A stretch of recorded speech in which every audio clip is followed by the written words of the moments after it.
भाषा कई तरह की होती है ना। एक भाषा तो हम जो मुंह से बोलते हैं वो होती है, और एक भाषा वो होती है जो हम इशारे करते हैं, जिसे कहते हैं बॉडी लैंग्वेज। क्या कहते हैं? बॉडी लैंग्वेज, यानी इशारा करना। अब जैसे आप भोजन कर रहे हैं, है ना, और आपको रोटी नहीं चाहिए और आपके मुख में ग्रास है, तो आप कैसे मना करोगे?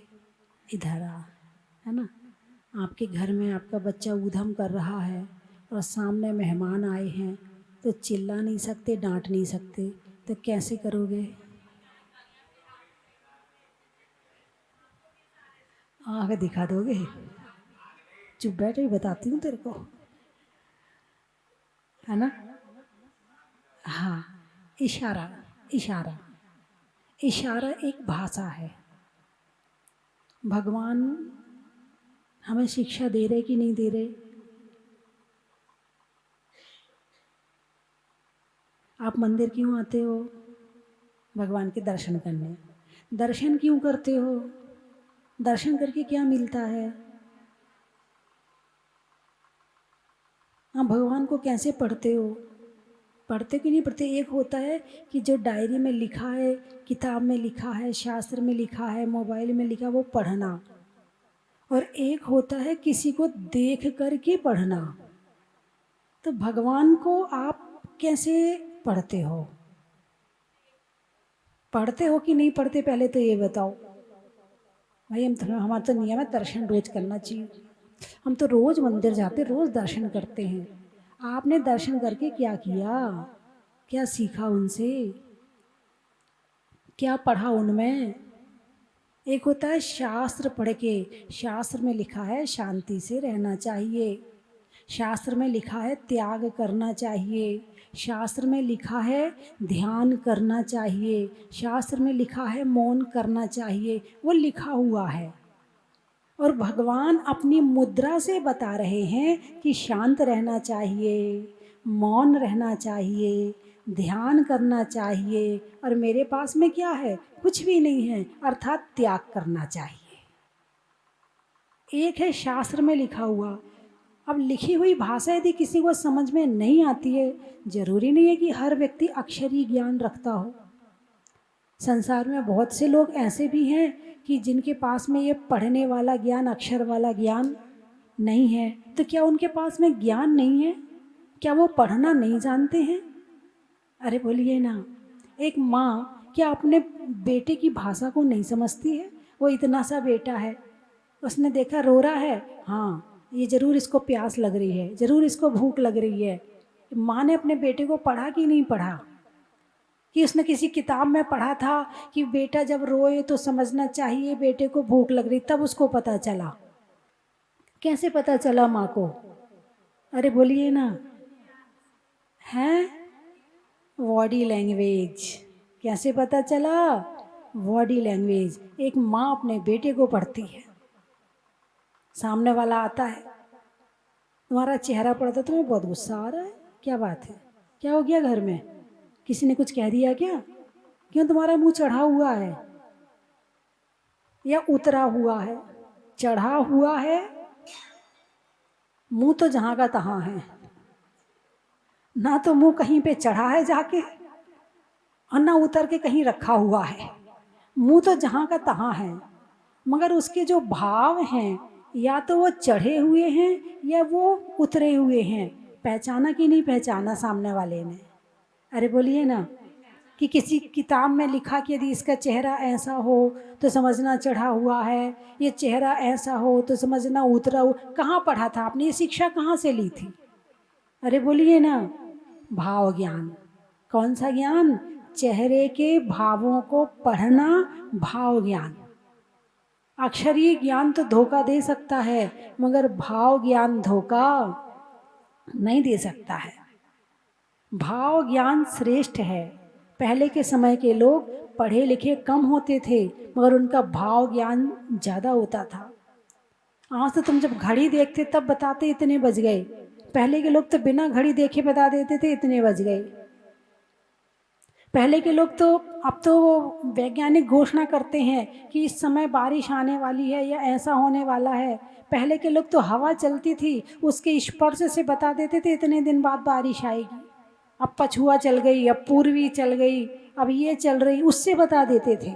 तो कौन सा ज्ञान श्रेष्ठ है? हवाई जहाज आज भी चलते हैं, आज चलते हैं पेट्रोल डीजल पे। पहले चलते थे यंत्र मंत्र और तंत्र से, उसमें पेट्रोल की ज़रूरत होती नहीं थी, है ना।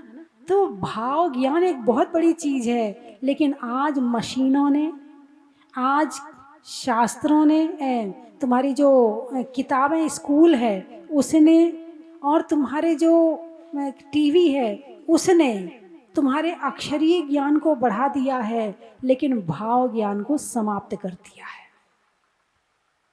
जैसे एक माँ अपने बेटे का चेहरा पढ़ती है, ऐसे एक भक्त भगवान की प्रतिमा से ज्ञान लेता है।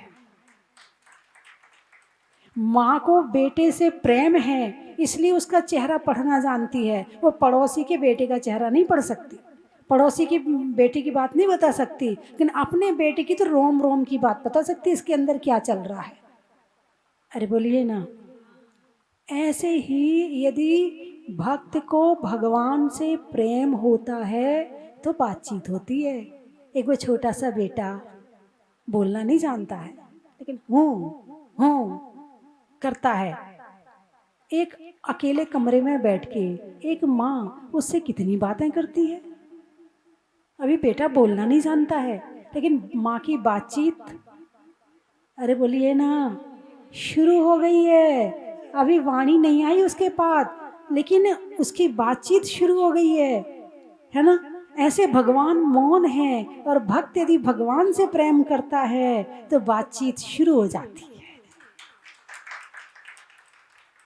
आप भगवान से बात क्यों नहीं कर पाते हो? क्योंकि आपका प्रेम नहीं हुआ है। श्रद्धा तो है, आपकी श्रद्धा में कमी नहीं है। ये भगवान है, आप अपने बेटे से कहते बेटा ये भगवान है, एक दादा अपने पोते से कहता बेटा ये भगवान है, रोज दर्शन करना चाहिए, रोज मंदिर आना चाहिए।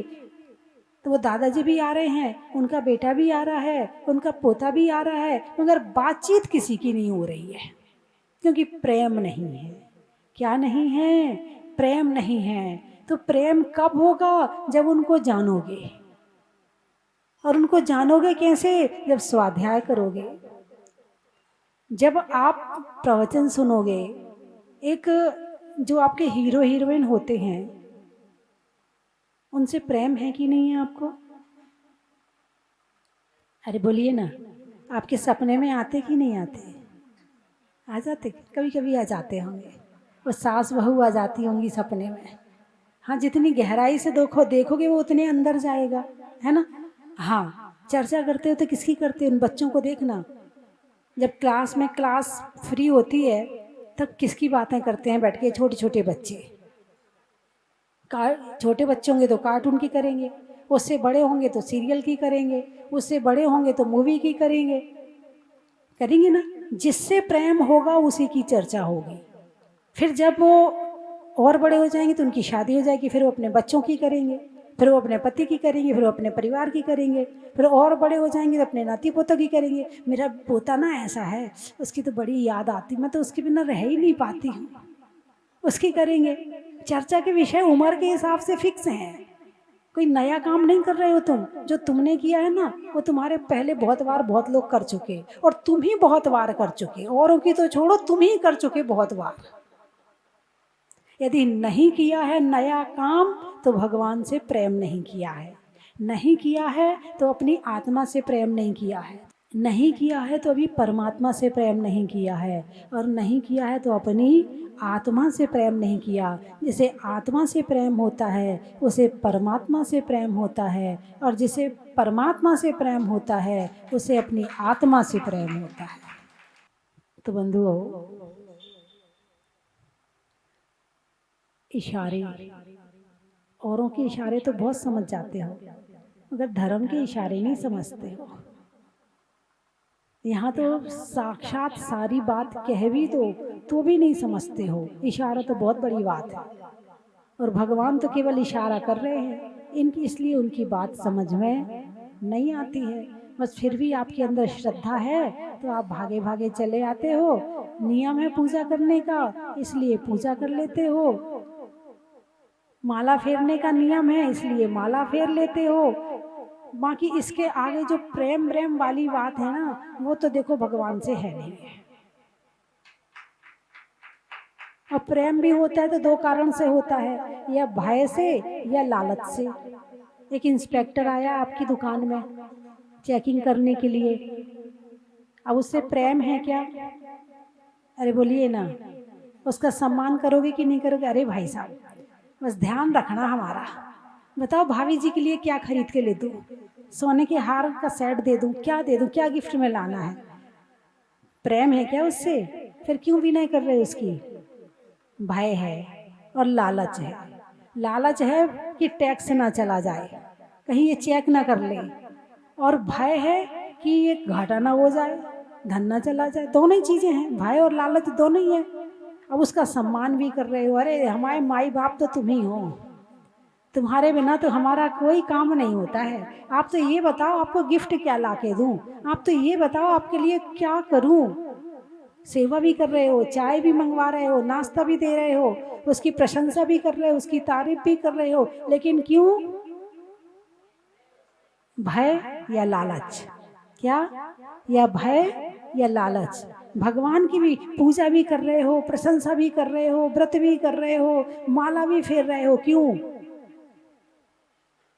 सच बोल लेना, यहाँ गलत मत बोलना। यदि यहाँ गलत बोल दिया तो कभी तुम सत्य रूप में भगवान के सामने नहीं आ पाओगे।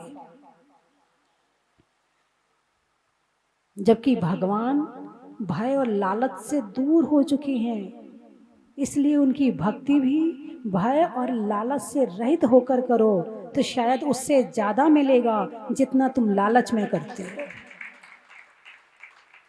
बहुत सारे लोग आते हैं, माता जी कल मैंने बताया था कर्म बलवान है या आत्मा बलवान है, बताया था ना कल मैंने, है ना? तो क्या बलवान है? आत्मा बलवान है। कर्म बलवान कब हो जाते हैं? जब आत्मा कमजोर पड़ जाती है।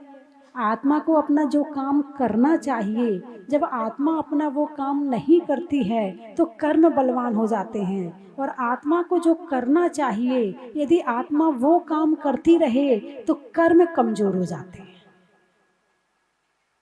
यानी त्याग, व्रत, संयम, है ना, ये सारे भक्ति, स्वाध्याय, दान, वैयावृत्ति, यदि आत्मा ये काम शुभ परिणामों से लगातार करती रहे तो उसके पास एक संकल्प शक्ति होती है।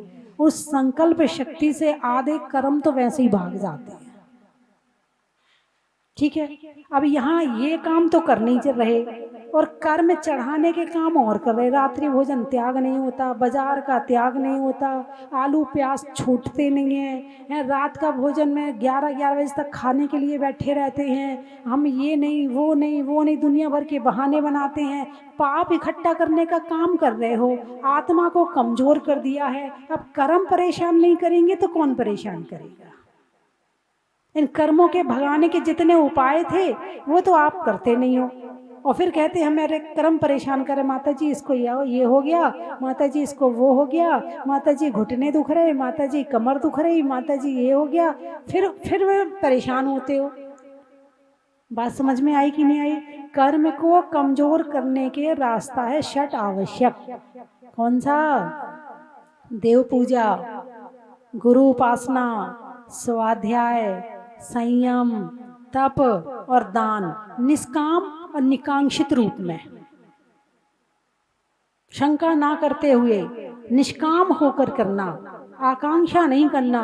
और फिर आप भक्ति करो और ऐसे करो कि दिल में भगवान उतर जाएं। फिर देखो ये कर्म कैसे नहीं भागते हैं।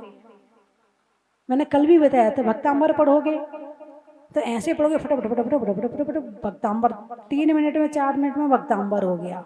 ऐसे ही करते ना, पूजा भी करते तो वो भी फटाफट करते हो। और फिल्मी गाना, भक्तांबर ऐसे ही फिल्मी गाना गाते हो क्या? फिल्मी गाना कैसे गाते हो? हैं? एक एक शब्द समझ के फिल्मी गाना गाते हैं, इसलिए वो अंदर उतर जाता है। और इसको तुम बिना समझे निपटा देते हो। पूजा निपट गई, आज की पूजा तो मेरी निपट गई, अब तेरे को करना तो तू कर ले, मेरी तो निपट गई। और तुम पूजा निपटाते हो हैं। तो जो काम जैसा करोगे उसका फल भी वैसा ही मिलेगा। बात समझ में आई कि नहीं? जोर से बोलिए। लेकिन जैसा कहा भगवान ने वैसा करोगे कि नहीं करोगे? फिर भगवान से शिकायत मत करना, अरे वो तो मंदिर रोज जाता था, अरे वो तो ऐसा करता था, फिर भी ऐसा हो गया उसके साथ में। फिर भगवान को दोष मत देना, कैसा करता था पहले ये तो देखो। भाई हमने घर में लाइट लगाई, फ्रीज लगाया हैं, बल्ब लगाए, एसी लगाया, कूलर लगाए, सब लगा लिया, लेकिन उसमें करंट नहीं दिया। और फिर कहो कि इतनी मेहनत कर रहे हैं हम, हमारे घर में उजाला ही नहीं हो रहा है, हमारा फ्रिज तो ठंडा ही नहीं हो रहा है, हमारा एसी तो चलता ही नहीं है। फिर दोस्त तुम लाइट को दो, तुमने भगवान से कनेक्शन जोड़ा नहीं। क्या भगवान से कनेक्शन जोड़ा नहीं? बाकी पूजा भी कर ली, पाठ भी कर लिया, माला भी फेर ली, भक्तांबर भी पढ़ लिया, सहस्रनाम भी पढ़ लिया, सब पढ़ लिया, कनेक्शन नहीं जोड़ा तो करंट कहाँ से आएगा? बात समझ में आई कि नहीं आई? फिर दोष किसको देते हो? भगवान को दोष देते हो। वो इतना धर्म करता फिर भी उसके साथ में ऐसा हो गया, वो इतना करता है हम इतना करते फिर भी हमारे साथ ऐसा होता है। देते नहीं देते दोष भगवान को, है ना? नहीं।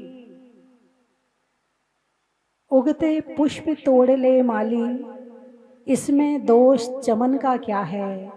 और श्रद्धा नहीं जिसे भजनों में, उसमें दोष भजन का क्या है? यदि दिल से एक भजन भी गा लिया जाए तो कर्म कट जाता है, और बिना दिल के पूजा भी कर लो तो भी उतना फल मिलने वाला नहीं है। और एक भजन तो आदमी गाता तो है भजन, लेकिन वो भजन जो है ना वो सुनाने के लिए गाता है। मैंने कितना बढ़िया सुनाया, राग अच्छी थी कि नहीं थी, भजन के शब्द कैसे थे, भजन बढ़िया था, वो दिल से नहीं गाता है। भाई एक भजन जो मीरा ने गाया है एक वो, और एक वही भजन लता मंगेशकर ने गाया है, दोनों में क्या अंतर है? हैं? भाई मीरा के साथ तो चमत्कार हो गया, मीरा ने भजन गाया तो जहर भी उसे असर नहीं किया। और यही काम यदि लता मंगेशकर करती कि भजन गाती कृष्ण का, खूब सुर में गाती और फिर जहर पीती तो उसको असर होता नहीं होता? हो जाता। क्यों हो जाता? क्यों हो जाता?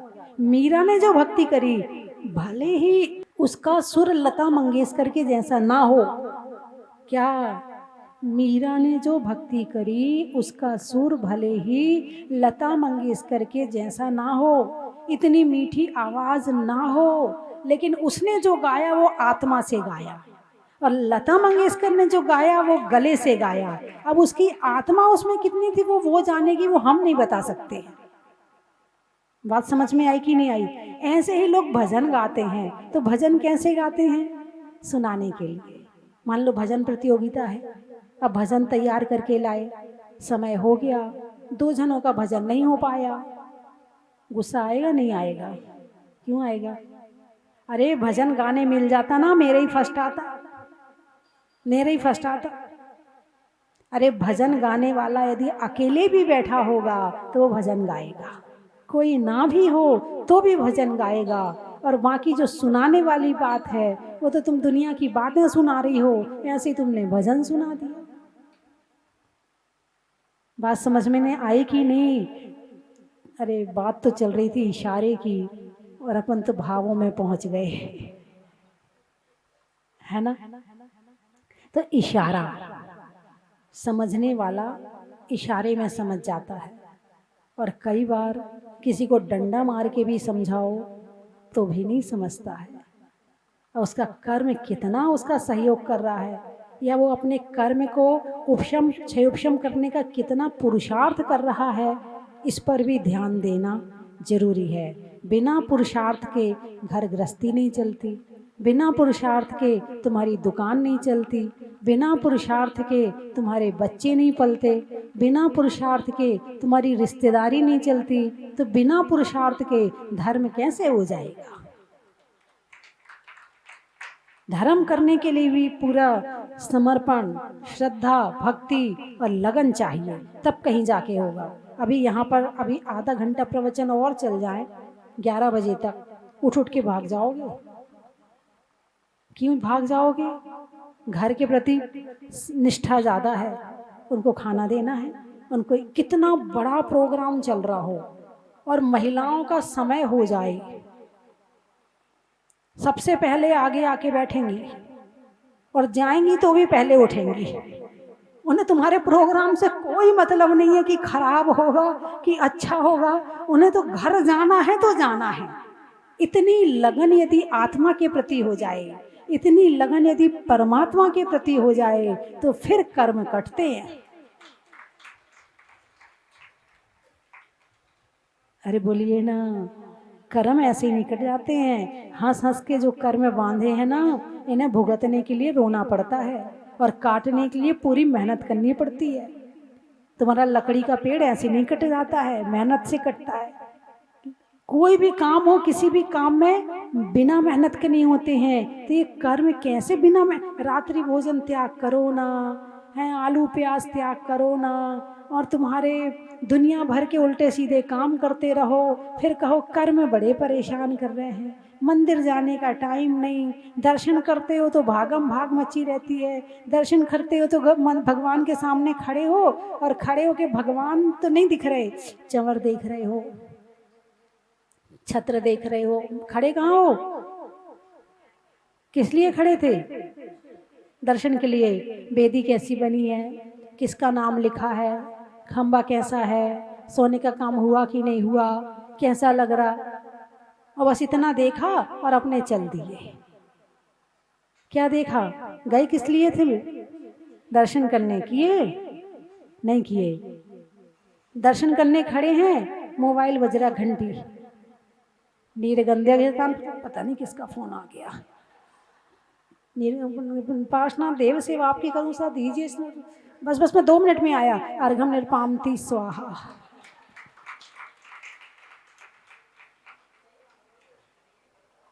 फिर दोष भगवान को देते हो, कनेक्शन लिया नहीं, कनेक्शन लिया नहीं, करंट आया नहीं।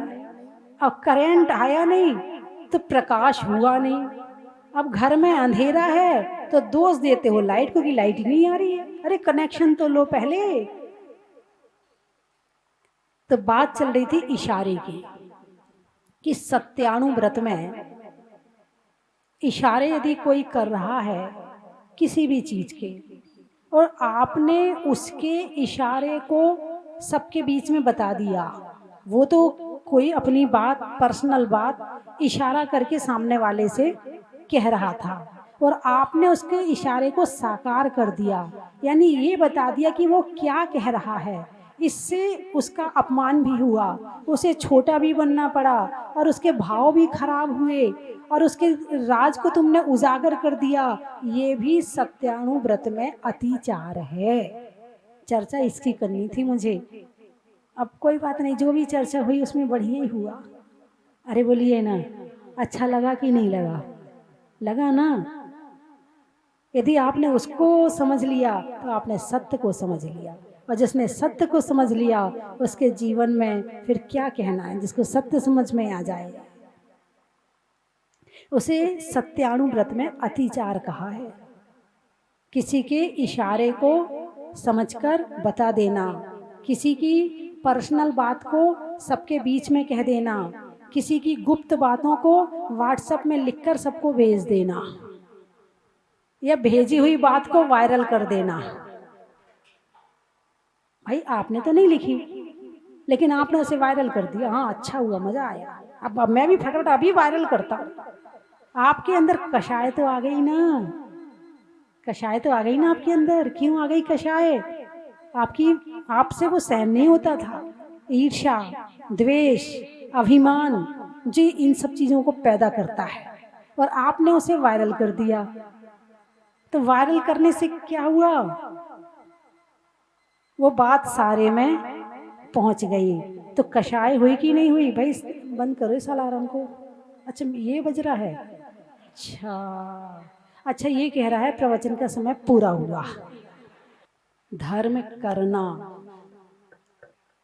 मगर कैसे करना, इस बात का ज्ञान भी होना जरूरी है। लोग बचपन से बूढ़े हो जाते हैं, धर्म करते दिखते तो हैं मगर धर्म होता नहीं है। धर्म करते हुए दिखना और धर्म होना दोनों में अंतर है। दो दोस्त थे, एक मंदिर जा रहा है और एक वेश्या के यहाँ जा रहा है। मंदिर और वो वेश्या का स्थान दोनों पास पास में है। तो अब जो वेश्या के यहाँ गया, अरे मैं कहाँ आ गया, मंदिर चला जाता तो कम से कम कुछ धर्म तो हो जाता मेरा। अब इधर वो जो मंदिर गया था, मेरी माँ भी मेरे पीछे पड़ी रहती, मंदिर जा मंदिर जा मंदिर जा, इसलिए मंदिर जाना पड़ता। वो मेरा दोस्त देखो कहाँ गया है, मज़े ले रहा होगा। अब दोनों का आयु कर्म उसी समय पूरा हुआ, यमराज लेने को आया, तो किसको नरक ले जाएगा, किसको स्वर्ग ले जाएगा? एक मंदिर में बैठा उसको कहाँ ले जाएगा, और एक वहां बैठा उसको कहाँ ले जाएगा? क्यों? आप तो बड़े ज्ञानी हैं, फिर तो मुझे समझाने की जरूरत नहीं है। आपने तो बिल्कुल सही बात बताई है। आपका जो उत्तर है एकदम सही है, आपके उत्तर में कोई कमी नहीं है, आपकी पसंद में कोई कमी नहीं है। लेकिन जो पसंद है वो करते हो कि नहीं करते हो? और जब तक धर्म के तरीके से नहीं होगा तब तक उसका पूरा फल भी मिलने वाला नहीं। आप जितना कर रहे हो तो ऐसा नहीं कि इसका फल नहीं मिलेगा, इसका भी मिलेगा। आप दिखाने वाला धर्म कर रहे हो तो दिखाने वाली चीज मिल जाएगी। आप आत्मा से कर रहे हो तो आत्मा को सुखी करने वाली चीज मिल जाएगी। भाई दिखाने वाली चीज कोठी है, बंगला है, गाड़ी है, मोटर है, सब कुछ है। तुमने दिखावे वाला धर्म किया था, दिखाने वाली चीज मिल गई, लेकिन जो आंतरिक सुख है ना वो नहीं मिला। यदि अंदर से धर्म करते तो अंदर वाला मिल जाता। अब पुरुषार्थ ऐसा करो कि अंदर का भी हो और ऊपर का भी हो, दोनों में कमी ना हो। तो सत्यानुव्रत का अतिचार है कि दूसरों की बातों को, गुप्त बातों को उजागर कर देना, दूसरों की निंदा करना, ये भी क्या है? वही है भाई, उसकी बात उसको नहीं बतानी चाहिए थी, उसकी वो अपनी पर्सनल बात है। भाई किसी की बेटी है, अब किसी की बेटी का संबंध कहीं हो रहा है, अब पड़ोसी को सहन नहीं हो रहा, उसने फ़ोन कर दिया, भैया ज़रा देख के करना, बहुत तेज है, हम इसके पड़ोस में रहते हैं। उसका संबंध टूट गया। बोली आपने गलत किया कि नहीं किया? वास्तव में तेज है वो लड़की, ये बात नहीं है कि वो तेज नहीं, तेज है लड़की, और आप उसका भला चाहते होंगे। अब आपने तो भले उसका भला कर दिया, मगर एक का भला होगा तो एक का बुरा होगा, है ना? एक का भला होगा तो एक का बुरा होगा, दोनों पक्ष हैं, है ना? तो आपने उसकी गुप्त बात को, उसने आपसे पूछा भी नहीं, उसने आपसे कहा भी नहीं, और आपने, हाँ आपसे पूछा होता तो फिर भी आप बताते तो बात अलग थी, है ना? लेकिन बिना पूछे आपने अपने आप सलाह दे दी, तो क्या हुआ? संबंध टूट गया। किसके कारण?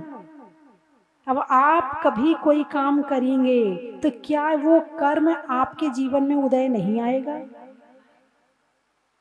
फिर जब आपके जीवन में उदय आएगा फिर आप परेशान होगे, हम तो कुछ करते ही नहीं, हमने ऐसा कोई काम तो किया ही नहीं है, भगवान हम ही को दुख देता है, सारे दुख हम ही को देता है।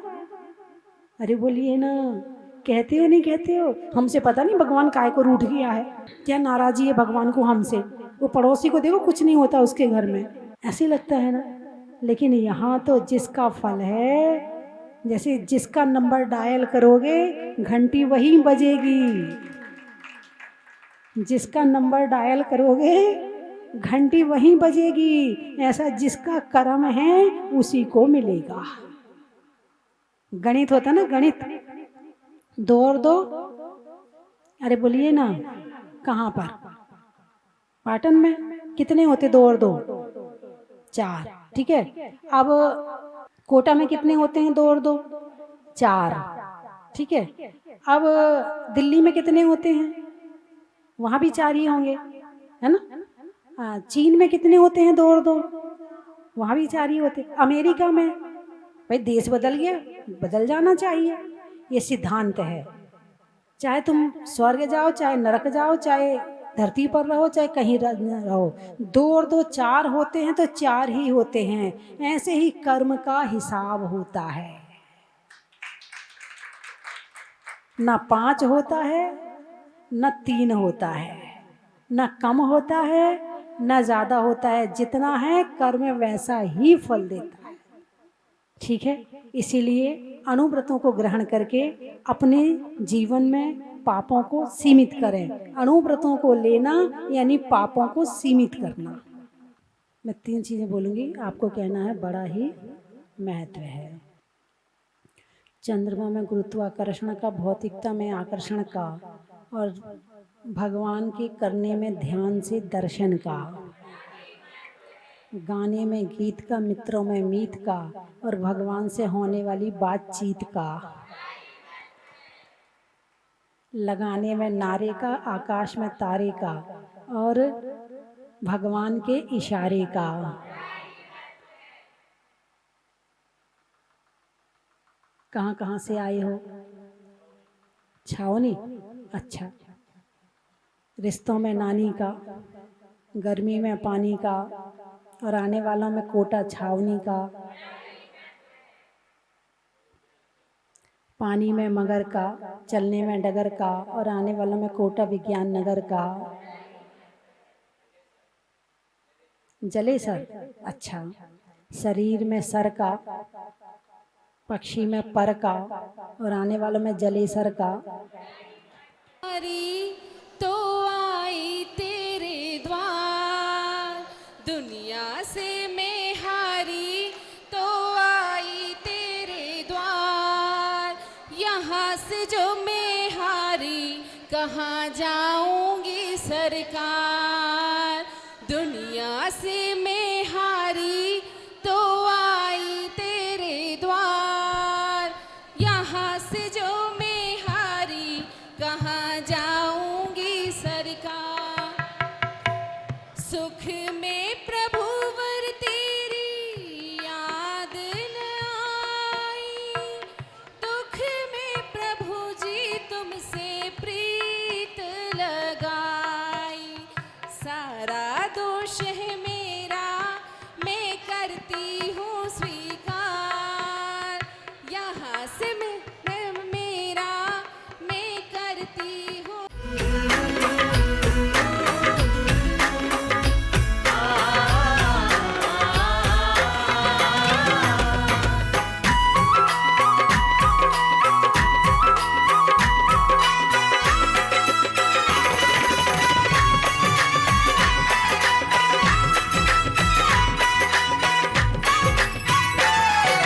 चलो स्वस्ति धाम, चलो स्वस्ति धाम, आओ स्वस्ति धाम, चलो स्वस्ति धाम, चलो स्वस्ति धाम, चलो स्वस्ति धाम, आओ स्वस्ति धाम, चलो स्वस्ति धाम। स्वस्ति धाम मुझे जाना है, मन में है ये धारणा।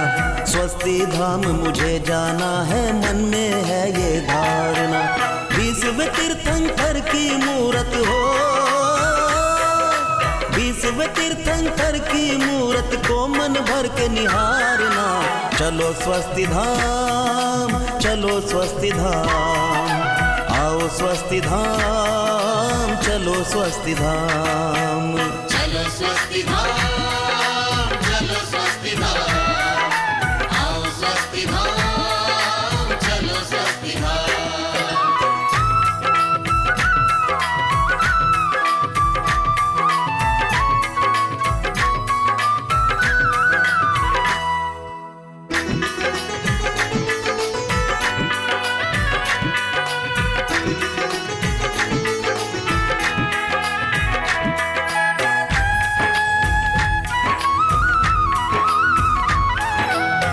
मंगलवार को मंगलकारी मंगल करने प्रगटे, दर्शन करते ही आशीषों के भंडार हैं भरते।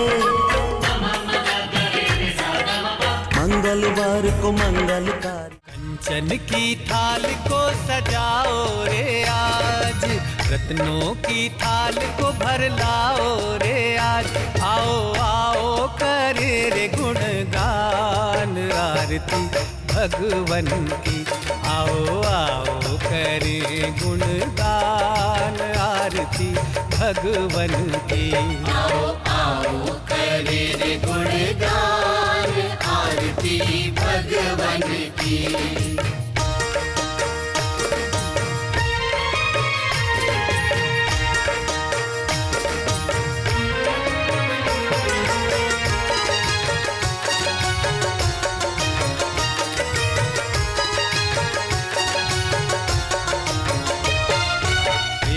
सुमित्र के राज दुलारे, माँ पद्मा जी के नैनों के तारे।